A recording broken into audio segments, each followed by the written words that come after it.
বাংলার মানুষ, বাংলাদেশের মানুষ, জনগণ কিন্তু এই আন্দোলনে শরিক ছিল। তো সেখান থেকে শুধু দুই একটা দল বলবে যে এই সরকারের আন্ডারে না, কোনো নির্বাচিত সরকারের আন্ডারে, আমরা কোন দলকে বিশ্বাস করব? এখন পর্যন্ত কি বিশ্বাস জোগাড় মতো কোনো দল বাংলাদেশে তৈরি হয়েছে? আমরা তো বিগত দিনগুলোতে দেখছি কোন সরকার কি করেছে। তো এই সরকার কি করছে সেটাও আমরা দেখি।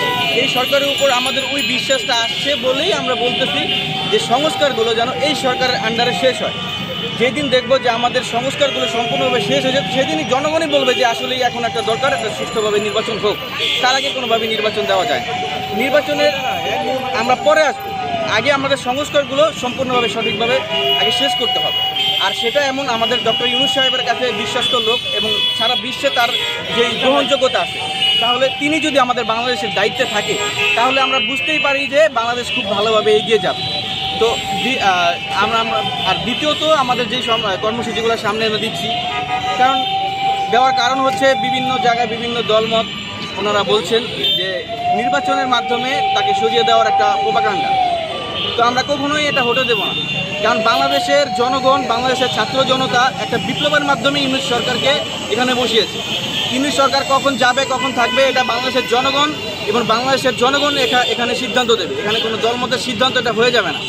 আমরা আজকে অবস্থান কর্মসূচি দিয়েছি।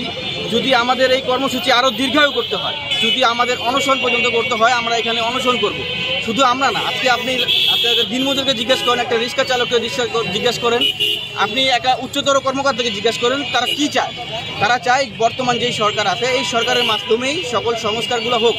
তো সেক্ষেত্রে জনগণের পক্ষ থেকে আমরা আমাদের মত নিয়ে এখানে বসেছি, অবস্থান করছি, যেন এই আমাদের সংস্কারগুলো যেন এই সরকারের মাধ্যমে হয়। তারপরে যে কর্মসূচিগুলো আছে আমরা সেগুলো উপস্থাপন করবো যদি ব্যতীত হয়। আপনি বলছিলেন যে দু একটা রাজনৈতিক দলের পক্ষ থেকে বলা হচ্ছে যে আসলে তাহলে মানে তারা তো অনেক বড় দল, আমরা জানি যে এটা আপনি বলার চেষ্টা করছেন, কিন্তু তাহলে আপনারা এই কয়জনে আসলে বাংলাদেশের কত % মানুষের প্রতিনিধিত্ব করছেন? আপনি বৈষম্যবিরোধী ছাত্র আন্দোলন দেখেন, তখন কোটা থেকে সারা বাংলাদেশ এখানে আমরা পাশে ছিল। আমরা কিন্তু প্রথম থেকে দেখেছি যে সরকার বিরোধী অনেকে অনেক কথা বলছে, হয়তো অনেকভাবে প্রকাশ করতে পারেন। যখন একটা কোটা আন্দোলনের মাধ্যমে কিছু ছাত্র জনতা এখানে মাঠ পর্যায়ে আসছে, তখন সারা বাংলাদেশের মানুষ তাদের পাশে দাঁড়াইছে। তো আমরাও ছোট থেকে ধরেন 5 জন থেকে আজকে শুরু করলাম, গতকাল থেকে শুরু করেছি, 5 জন থেকে শুরু করেছি। এটা 5 লক্ষ থেকে 5 কোটিতে গিয়ে পৌঁছাবে। তবু আমরা বাংলাদেশ সরকার বর্তমানে যে আছে তাকেই আমরা চাই। মোহাম্মদ ইউনূসের মাধ্যমে যেন সংস্কারগুলো প্রশ্ন করি, সেটা হচ্ছে যে ফ্যাসিবাদ যখন সরকার ছিল তিনি উন্নয়ন বলে থেকে গিয়েছে। এখন বিভিন্ন রাজনৈতিক দলগুলো বলছে যে সংস্কারগুলো আর কতদিন থাকবে, নির্বাচন সংস্কার কি আসলে সঠিকভাবে পূর্ণ করতে পারছে? আপনি কোন দলের উপরে ভরসা করবেন? যেই দল বলছে তাকে কি কোয়েশ্চেন করেছেন যে আপনারা কি অমনভাবে গ্রহণযোগ্যতা পেয়েছেন জনগণের কাছ থেকে যে আপনারা নির্বাচনের পরে সঠিকভাবে সংস্কারগুলো সম্পূর্ণ করবেন? আপনি জনগণের কাছে জিজ্ঞেস করেন। আমি তো একবার বললাম, আপনি রিক্সা চালক থেকে মুচি থেকে একটা বড় কর্মকর্তার কাছে জিজ্ঞেস করেন তিনি কি চায়। সারা বিশ্বে যার গ্রহণযোগ্যতা আছে এমন একজন লোক, ডক্টর ইউনূসের মতো লোক সারা বিশ্বের অন্য কোনো দেশে আছে কিনা আমি সন্দেহ।